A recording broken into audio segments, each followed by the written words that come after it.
નમસ્કાર મિત્રો, હાર્દિક સરના જય સ્વામિનારાયણ પ્રણિપાત. ફરી એકવાર તમારી સાથે એ જ જુસ્સા સાથે એ જ જુસ્સા સાથે એ જ ઉમંગ સાથે ફરી એકવાર તમારી સાથે unit number 4 standard 10 a wonderful creation, એક અદ્ભુત સર્જન. તમે બધા ટેક્સ્ટબુક સાથે રેડી હશો.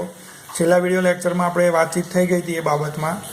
તો પેજ નંબર 41 પર આપણે સ્ટોરી સમજીએ છીએ, a wonderful creation. The good Lord was extremely busy that day. તે દિવસે, ધેટ એટલે તે, ડે એટલે દિવસે, તે દિવસે ભગવાન એક્સ્ટ્રીમલી એટલે ખૂબ જ વ્યસ્ત હતા, ખૂબ જ બિઝી હતા. બરાબર. ગુડ એટલે આગળ તમે બિચારા ભગવાન ખૂબ જ વ્યસ્ત હતા એવું કરી શકો. He was in to his 6th day of overtime. તે ઓવરટાઈમ કરતા હતા. 6th day કામના 6થે દિવસે પણ તેઓ ઓવરટાઈમ કરતા હતા. When he was working with full concentration, જ્યારે તે ખૂબ જ કોન્સન્ટ્રેશનથી કામ કરતા હતા, ખૂબ જ ધ્યાનથી તે કામ કરતા હતા. N Angel appeared. એન્જલ એટલે દેવદૂત, એપિયર્ડ એટલે પ્રગટ થવું. એક દેવદૂત પ્રગટ થાય. એન્ડ કોમેન્ટેડ. કોમેન્ટ એટલે ટીકા કરવી, વચ્ચે બોલવું. You are taking so much care for creating this creature. અહીંયા સોને બદલે સો અતિશયતા દર્શાવે. સોને બદલે તમે TOO2-TO2 પણ લઈ શકો. You are taking so much care. તમે ખૂબ જ ધ્યાન લઈ રહ્યા છો, કાળજી લઈ રહ્યા છો. Four creating this creature. આ પ્રાણીના સર્જનમાં, ક્રિએશન એટલે સર્જનમાં, ક્રિએચર એટલે પ્રાણી, ક્રિએટિંગ એટલે સર્જન. આ પ્રાણીના સર્જનમાં તમે ખૂબ જ ધ્યાન લઈ રહ્યા છો, ખૂબ જ કાળજી લઈ રહ્યા છો. That's true said the lord. ભગવાન બોલ્યા, સાચી વાત છે. Do you want to know the details. તમારે ડિટેલ્સ જાણવી છે, માહિતી જાણવી છે. What are they? The angel was curious. Angel ખૂબ જ ક્યુરિયસ હતો. ક્યુરિયસ એટલે આતુર હોવું, ઇન્ફોર્મેશન જાણવા માટે આતુર હતો. Vote are they? શું છે તે ઇન્ફોર્મેશન? બરાબર. તો મિત્રો પહેલો પેરેગ્રાફ એ પૂરો થયો, તમને ખ્યાલ આવી ગયો હશે. સેકન્ડ પેરેગ્રાફ છે એ એક તમારી શોર્ટ નોટ એક્ઝામમાં પૂછાય છે કે ડિટેલ્સ અબાઉટ વન્ડરફુલ ક્રિએશન, એક અદ્ભુત સર્જનની ડિટેલ્સ જે છે એ ડિટેલ્સ વિશેની આ શોર્ટ નોટ થાય તમારે. તો યાદ રાખજો શું ઇન્ફોર્મેશન છે તે એના વિશેની માહિતી, મધર ક્રિએશન વિશેની. બરાબર. તો all her part should be movable and replaceable too. Parts એટલે ભાગ, તેના દરેક ભાગ. મૂવેબલ એટલે હલનચલન કરી શકે તેવા. રિપ્લેસેબલ એટલે બદલી શકાય તેવા છે. ટુ એટલે પણ, બદલી પણ શકાય. She has a limp that disappear when she stands up. એને એક એવો લેપ એટલે કે ખોડો મૂકવામાં આવ્યો છે. ધેટ ડિસએપર જે અદ્રશ્ય થઈ જાય, વેન સી સ્ટેન્ડ્સ અપ જ્યારે તે ઊભી થાય ત્યારે આ ખોડો અદ્રશ્ય થઈ જાય. I have to એન્ડવ. એન્ડવ એટલે પુટ, મૂકવું. આઈ હેવ ટુ એન્ડવ, મેં એમાં મૂક્યું છે. હર વિથ અ કિસ, મેં એમાં એક એવું ચુંબન મૂક્યું છે. ધેટ કેન ક્યોર એવરીથિંગ, જે બધું જ મટાડી શકે. From a broken leg to a broken heart. ભાગેલા પગથી લઈને ભગ્ન હૃદય સુધીનું કોઈ પણ પ્રકારનું દુઃખ તે મટાડી શકે એવું એક ચુંબન છે. હાર્ટ એટલે હૃદય, લેગ એટલે પગ. મોર ઓવર બીજું, she has to have 6 pairs of hands. એના હાથની કેટલી જોડ છે? 6 જોડ છે. તો મિત્રો આ હાથની 6 જોડ તમે મહાભારત કે રામાયણ કે એવી કોઈક દેવો કે દેવ મહાદેવ સિરિયલની અંદર તમે હાથની 6 જોડ માતાજી કે ભગવાનની જોઈ હશે. પણ મિત્રો અહીંયા આગળ 6 જોડ કહેવાનો મતલબ કે 6 હાથનું જે જોર કહેવાય, જે બળ કહેવાય ને, એ માત્ર 2 જ હાથની અંદર ભગવાને આપ્યું છે આજે આપણને. બરાબર. તો C must have able to run. C must be able to run on any food available. તે કોઈ પણ ઉપલબ્ધ ખોરાક પર નભી શકે, પોતાનું જીવન ટકાવી શકે. And should have 3 pairs of eyes. અને આંખની કેટલી જોડ છે? એને 3 જોડ આપેલી છે મિત્રો. તો તમને હું જરા ફરી એકવાર આ પોઈન્ટ રિમાઇન્ડ કરાવી દઉં, કારણ કે શોર્ટ નોટની અંદર પૂછાય પરીક્ષાની અંદર. All her part should be movable and replaceable too. એના દરેક ભાગ મૂવેબલ એટલે મૂવ કરી શકે એવા, હલનચલન કરી શકે એવા, અને રિપ્લેસેબલ બદલી પણ શકાય એવા છે. સી હેઝ અ લેપ, એને એક ખોડો છે. That disappear when she stands up. જ્યારે તે ઊભી થાય માતા, સ્ટેન્ડ અપ એટલે ઊભું થવું, ત્યારે આ ખોડો ડિસએપિયર થઈ જાય, અદ્રશ્ય થઈ જાય. I have to endow her with a kiss. મેં એમાં એક એવું ચુંબન મૂક્યું છે.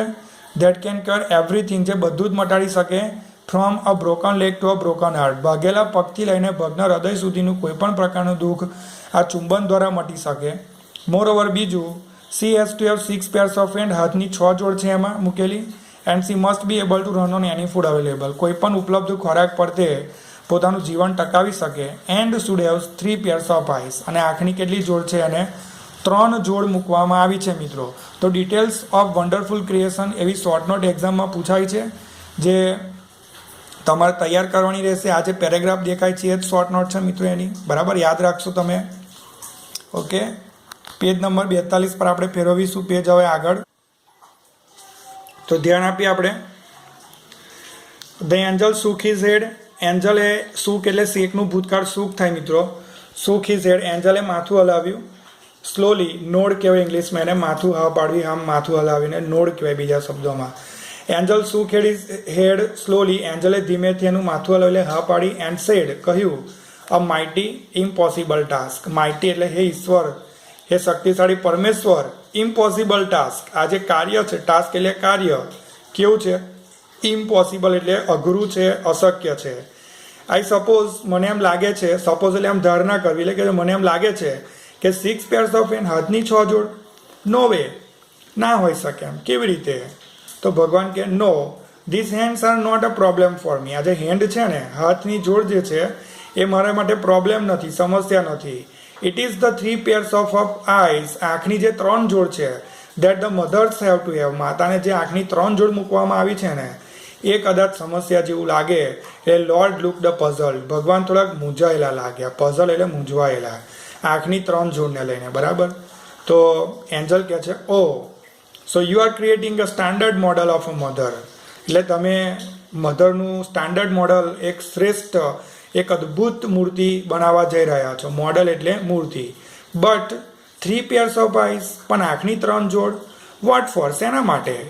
ધ એન્જલ ગોટ ઇન્ટરેસ્ટેડ, એન્જલને આ જાણવું હતું કે આંખની 3 જોડ શા માટે મૂકી ભગવાને. તો મિત્રો આપણને એક શોર્ટ નોટના સ્વરૂપમાં પૂછાય છે, 3 pairs ઓફ આઈઝ વિશે પૂછાય, અથવા એવો ક્વેશ્ચન પૂછાય કે what are the uses of 3 pairs of eyes, આંખની 3 જોડના ઉપયોગ શું છે? તો તમારે યાદ રાખવાનું રહેશે, બરાબર. અથવા કે describe the 3 pairs of eyes, આંખની 3 જોડને ડિસ્ક્રાઇબ કરો. તો તમારા પેરેગ્રાફ લખવાનો કે 1 pair that see her children through closed door. એક જોડ એટલા માટે કે એના બાળકને બંધ બહારને આવતું જોઈ શકે. ક્લોઝ ડોર એટલે બંધ બહારને આવતું જોઈ શકે. અનધર, બીજી જોડ, another pair to look at the children, બાળક બધું જોવાનું. એન્ડ સે, કહેવાનું, I understand and I love you, કે હું તને સમજું છું અને તને ખૂબ જ પ્રેમ કરું છું. વિધાઉટ અટરિંગ અ વર્ડ, એક પણ શબ્દ બોલ્યા વગર. અટર એટલે બોલવું, સ્પીકનું સમાનાર્થી. And the third pair to see all the secret things without opening them. અને ત્રીજી આંખની જોડ એટલા માટે કે to see all secret things, બધી જ સિક્રેટ થિંગ્સ જે છે, બધી જ ગોપનીય, બધી જ રહસ્યમય વાતો જે છે એ વિધાઉટ ઓપનિંગ ધેમ, આંખ ખોલ્યા વગર માતાને ખબર પડી જાય. એમ આંખની 3 જોડના 3 જુદા જુદા ઉપયોગ છે. તો ફરી એકવાર મિત્રો હું બોલી દઉં, યાદ રાખજો, તમે પણ અંડરલાઈન કરી દેજો મેં જ્યાં કરી છે ત્યાં, કે 1 pair that see her children through closed door, એક આંખની જોડ એટલા માટે કે બાળકને બંધ બહારને આવતું પણ જોઈ શકે. Another pair to look at the children and say, બીજી આંખની જોડ એટલા માટે કે બાળક બધું જોવાનું ને કહેવાનું કે આઈ અન્ડરસ્ટેન્ડ આઈ લવ યુ, બેટા હું સમજું છું, તને વહાલ કરું છું. વિધાઉટ અટરિંગ અ વર્ડ, એક પણ શબ્દ બોલ્યા વગર. એન્ડ ધ થર્ડ પેર, ત્રીજી આંખની જોડ, to see all secret, secret એટલે રહસ્ય, ગોપનીય, જે પણ કંઈ માહિતી છે એ જોવાની. વિધાઉટ ઓપનિંગ ધેમ, આંખ ખોલ્યા વગર જોવું, એ આંખની ત્રીજી જોડનો ઉપયોગ છે, બરાબર. તો 3 pairs ઓફ આઈઝના શું ઉપયોગ છે એ ખ્યાલ આવી ગયો તમને, બરાબર. Lord requested the Angel, Angel જે છે દેવદૂત, એ ભગવાનને રિક્વેસ્ટ કરે છે કે લોર્ડ, પ્રભુ, પ્લીઝ ગો ટુ બેડ, તમે સૂઈ જાઓ. બેડ એટલે સૂઈ જાઓ મિત્રો. Do not take so much trouble in a single day, એક દિવસમાં તમે આટલી બધી ટ્રબલ ના લઈ શકો, તમે આટલી મહેનત ના કરશો, આરામ કરી લો, તમે 6 દિવસથી કામ કરો છો એમ. સો જે દર્શાવે છે એ અતિશયતા દર્શાવે છે. તમે આ વાક્યને એવું પણ બોલી શકો, do not take too much trouble, પણ ટુનો સ્પેલિંગ આવશે TOO2, બરાબર, એટલે અતિશયતા દર્શાવશે. Okay. I can not, he refuse, ભગવાને ના પાડી. રિફ્યુઝ એટલે ના પાડવી, કે આઈ કેન નોટ, હું એમ ના કરી શકું. શા માટે? તો કે I have almost completed the work, મેં મોટા ભાગનું કામ પૂરું કર્યું છે. I have put the best of my ideas in two this model, આ મોડલમાં મેં મારા બેસ્ટ આઈડિયા, મેં મારા શ્રેષ્ઠ વિચારોને મૂક્યા છે. નાવ, હવે મિત્રો આ જે પોઈન્ટ અહીંથી અંડરલાઈન કરેલો છે ને, એ પોઈન્ટ શું કહે છે ખબર તમને? Qualities found in mother. શું કહે છે? Qualities found in mother. આ બીજા નંબરની શોર્ટ નોટ. પહેલા નંબરની શોર્ટ નોટ હતી આપણી ડિટેલ્સ ઓફ વન્ડરફુલ ક્રિએશન. બીજા નંબરની છે ક્વોલિટીઝ ફાઉન્ડ ઇન મધર. માતાની અંદર જે ગુણ છે ને, સદગુણ, એ બરાબર. તો ભગવાન કહે છે કે I have put the best of my ideas in two this model. આ મોડેલમાં મેં મારા શ્રેષ્ઠ આઈડિયાનું સર્જન કર્યું છે, વિચારોને મેં મૂક્યા છે, એટલે હું એને મૂકી ના શકું અડધું કામ. ના હવે this mother will heal herself when she is sick. જ્યારે આ માતા બીમાર થશે, સિક એટલે બીમાર થવું, ઈલ એટલે બીમાર થવું, તો હીલ હર સેલ્ફ એ પોતાનો ઉપચાર જાતે કરશે. She would be able to feed a family of 6 members only on half a kilo of cabbage. Half a kilo એટલે માત્ર અડધો કિલો કોબીજની અંદર પરિવારના 6 મેમ્બર્સ એટલે કે 6 સભ્યને થઈ રહે એટલું ભોજન બનાવવાનું આયોજન કરશે. તો મિત્રો આ ફીડ શબ્દ લખ્યો છે, ફીડ, FEE ફીડ. ફીડ એટલે ખવડાવવું, જમાડવું, બરાબર. એનું ભૂતકાળ થાય છે ફૂડ. શું થાય છે? ફૂડ, બરાબર. યાદ રાખજો, ફીડ, ફૂડ, ફૂડ એવું થાય. તો ફીડ વર્તમાનનું રૂપ છે એનું. And she would manage a child's bath. તે એક બાળકનું મેનેજ કરી શકશે. બાથ એટલે નવડાવવાનું કામ, પ્લે એટલે રમાડવાનું, સ્ટડી એટલે અભ્યાસને લગતું કામ, ફૂડ એટલે ખોરાકને લગતું, એન્ડ સ્લીપ, સ્લીપ એટલે સુડાવાને લગતું જે પણ કંઈ કામકાજ છે એ કેવી રીતે? વિધાઉટ ઇરિટેટિંગ, સહેજ પણ ગુસ્સે થયા વગર આ બાળકના કામ પણ તે પૂરા કરશે. તો મિત્રો અહીંયાથી જે અંડરલાઇન કરીને મેં તમને આ કીધું અહીંયા સુધીનું એ છે ક્વોલિટીઝ ફાઉન્ડ ઇન મધર. બરાબર, ક્વોલિટીઝ ફાઉન્ડ ઇન મધર. તો તમે યાદ રાખજો, શોર્ટ નોટના સ્વરૂપમાં એક્ઝામમાં પૂછાય તે તમને બિલકુલ તકલીફ ના થવી જોઈએ, તમને આવડવું જોઈએ, બરાબર. તમે યાદ રાખશો. આગળ જઈએ આપણે. The Angel vent round the model of the mother very slowly. Angel જે છે એ મોડલની ખૂબ જ વેન્ટ રાઉન્ડ ગોળ ફરે છે ધીમેથી. વેરી સ્લોલી લે ધીમેથી માતાની ગોળ ફરે છે, કહેવાનો મતલબ પ્રદક્ષિણા કરે છે. હી ટચડ ઇટ, એને તે સ્પર્શ કરે છે. એન્ડ સેડ, કહ્યું, સ્પર્શ કર્યો અને કહ્યું, ઇટ્સ ટુ સોફ્ટ, કે ખૂબ જ કોમળ છે. બસ, સોફ્ટ એટલે કોમળ, પોચું. બટ વેરી ટફ, પણ ખૂબ જ અઘરું છે. સેડ ધ લોર્ડ એક્સાઇટેડ, પણ ભગવાન એક્સાઇટ થઈને, ખુશ થઈને કહે છે કે ભાઈ વાત તારી બરાબર, વેરી સોફ્ટ પણ ઘણું અઘરું પણ છે. યુ કેન નોટ ઇમેજિન, તું ઇમેજિન ના કરી શકે, તું કલ્પના ના કરી શકે. ઇમેજિન એનો બીજો શબ્દ આગળ ગયો, સિનોનિમ્સ ગયો, સપોઝ. સપોઝ એટલે ધારણા કરવી, કલ્પના કરવી. ઇમેજિન એટલે પણ કલ્પના કરવી, ધારણા કરવી. યુ કેન નોટ ઇમેજિન, તું કલ્પના પણ ના કરી શકે. What this mother can do and endure, આ માતા જે છે એ શું કરી શકે? કેન ડુ, શું કરી શકે? એન્ડ એન્ડ્યોર, એન્ડ્યોર એટલે સહન કરવું. બેર, BEAR, બેર એટલે પણ સહન કરવું. તો આ માતા શું કામ કરી શકે, શું સહન કરી શકે? તો એની કલ્પના પણ કરી શકે નહીં. તો એન્જલ પૂછે, કેન ઇટ થિંક, શું તે વિચારી શકે? તો ભગવાન કહે છે, not only can C think. આ મિત્રો નોટ ઓનલી બટ ઓલ્સોનો પ્રયોગ છે, કન્જક્શનની અંદર આવે. માત્ર આ જ નહીં, પેલું પણ, એવો પણ એનો મિનિંગ છે. Not only dash dash but also. તો not only can C think, તે માત્ર વિચારી જ ના શકે, but can reason and compromise too, તે કારણ પણ આપી શકે, રીઝન એટલે કારણ, એન્ડ કોમ્પ્રોમાઇઝ સમાધાનકારી વલણ પણ અપનાવી શકે. સેડ ધ લોર્ડ, ભગવાને આવું કહ્યું. બરાબર. તો તમે ક્વોલિટીઝ ફાઉન્ડ ઇન મધરનો જે પેરેગ્રાફ આપણે અહીંયા ભણ્યા હમણાં, આ જે પેરેગ્રાફ છે એની અંદર તમે આ સેન્ટેન્સ પણ ઉમેરી શકો. બરાબર, કે ભાઈ mother not only can C think, not only can mother think, but can reason and compromise too. આ સેન્ટેન્સમાં ત્યાં એડ થઈ શકે. The angel was impressed, angel ખૂબ જ ઇમ્પ્રેસ થયો, ખૂબ જ પ્રભાવિત થયો. And he went closer to the model, માતાની ખૂબ જ નજીક ગયો. And moved his finger across the cheek, cheek એટલે ગાલ ઉપર એને ફિંગર એટલે કે એની આંગળી ફેરવી. બરાબર. Oh lord her eyes are leaking, પ્રભુ એની આંખ ટપકે છે. લીક એટલે ટપકવું મિત્રો, તો આંખમાંથી આંસુડા ગરવા એવું થાય મિનિંગ એનો. હાઉ ડીડ ધીસ હેપન, આ કેમ બન્યું, કેવી રીતે બન્યું? ઇટ મસ્ટ બી ટીયર, તે આંસુ જ હોય. બરાબર ને, આંસુ જ હોવું જોઈએ. મસ્ટ મોડલ વર્બમાં ટોપિક તમને શીખવાડી દીધો, મસ્ટ. બરાબર ને, આગળના વિડીયો લેસનમાં. તો તે આંસુ જ હોવું જોઈએ. ગાલ ઉપર ભગવાને તો પાણી કોઈ કે રેડ્યું નથી, એટલે એ આંસુ જ હોવું જોઈએ. હેવ નોટ, ભગવાન કહે છે કે I have not put it there, મેં તો ત્યાં આંસુ મૂક્યું જ નથી. ઇટ્સ અ મિરિકલ, મિરિકલ એટલે આમ જાદુ થાય, પણ મિત્રો એ શબ્દ યુઝ કરવો પડે આપણે, ચમત્કાર. ચમત્કાર થઈ ગયો. હાલો, ધ લોર્ડ એક્સક્લેમ્ડ, ભગવાન બોલે આ તો ચમત્કાર છે. કેમ ચમત્કાર છે મિત્રો? કે ભગવાને તો આંસુ મૂક્યું જ નથી અને આંસુ આવ્યું, એટલે શું કહેવાય? ચમત્કાર. પણ મિત્રો ખરા અર્થની અંદર એવી વાત થાય આગળ કે તમે કોઈ કામને એકદમ મનથી, દિલથી, ધ્યાનથી જો કરો ને તો ચોક્કસ એની અંદર આવો ભાવ દેખાઈ આવે. આ ટૂંક સમયની અંદર આપણે ગણપતિ બાપા આવે.